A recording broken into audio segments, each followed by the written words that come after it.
இன்றைய நாளில் இயேசுவின் வளர்ப்பு தந்தை யோசேப்பு நம்மை இயேசுவின் வருகைக்காக தயார்படுத்துவதை பற்றி சிந்திப்போம். மத்தேயு நற்செய்தி அதிகாரம் 1 18 முதல் 24 முடிய உள்ள இறைவார்த்தைகள் இயேசுவின் பிறப்பையொட்டிய செய்திகளை பற்றி தெளிவுபடுத்த நமக்கு அழைப்பு விடுக்கிறார். யூதர்களை பொறுத்தவரை திருமணம் செய்வதற்கு ஓராண்டுக்கு முன்பே திருமண ஒப்பந்தம் செய்து கொள்வார்கள். அந்த ஓராண்டும் சட்டத்தின் அடிப்படையில் ஒன்று சேர்க்கப்பட்டவர்கள், ஆனால் பிரிந்தேதான் வாழ்வார்கள். ஓராண்டு முடிந்த பின்புதான் அவர்களுக்கு திருமணம் நடைபெறும். அப்பொழுதுதான் அவர்கள் சேர்ந்து வாழ ஆரம்பிப்பார்கள். அதே போன்றுதான் அன்னை மரியாவுக்கும் யோசேப்புக்கும் திருமணம் செய்யும் ஓராண்டுக்கு முன்பே திருமண ஒப்பந்தம் போடப்படுகிறது. அந்த நேரத்தில் கபிரியேல் தூதர் மரியாவுக்கு தோன்றி இயேசுவின் தாயாக வாழ சம்மதமா என்று கேட்கிறார். மரியாவும் சம்மதம் தெரிவித்து விடுகிறார்.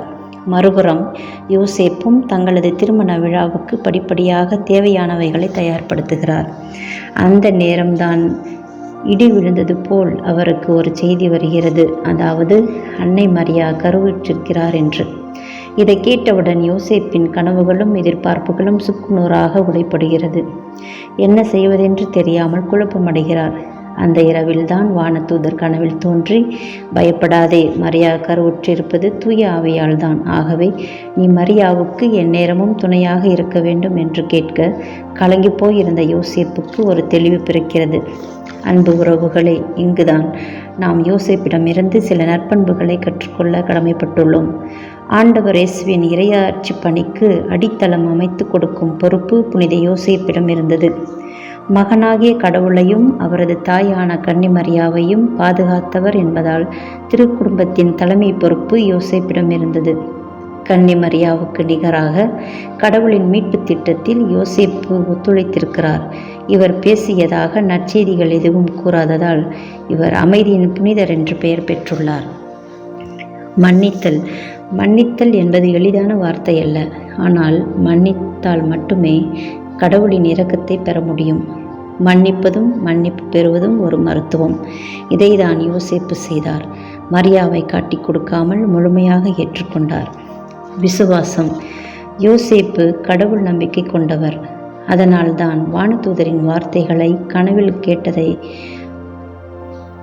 அது இறைவனின் வாக்கு என்று முழுமையாக நம்புகிறார். செல்வாக்கு. ஆண்டவரின் செல்வாக்கு பெற்ற புனிதர்களில் அன்னை மரியாவுக்கு அடுத்த இடத்தில் யோசேப்பு இருக்கிறார்.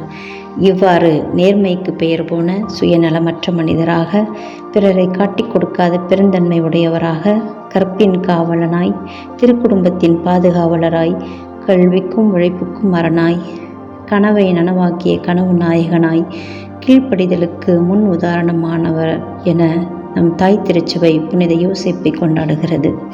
நாமும் கடினமான முடிவுகளை எடுக்கும் பொழுது நமது விருப்பு வெறுப்புகளை மறுத்து புனித யோசேப்பை போல கீழ்ப்படிந்து கடவுளின் விருப்பத்திற்கு செவிமடுத்து பிறக்கும் பாலகனின் அருளை பெற்றுக்கொள்வோம். ஆமென்.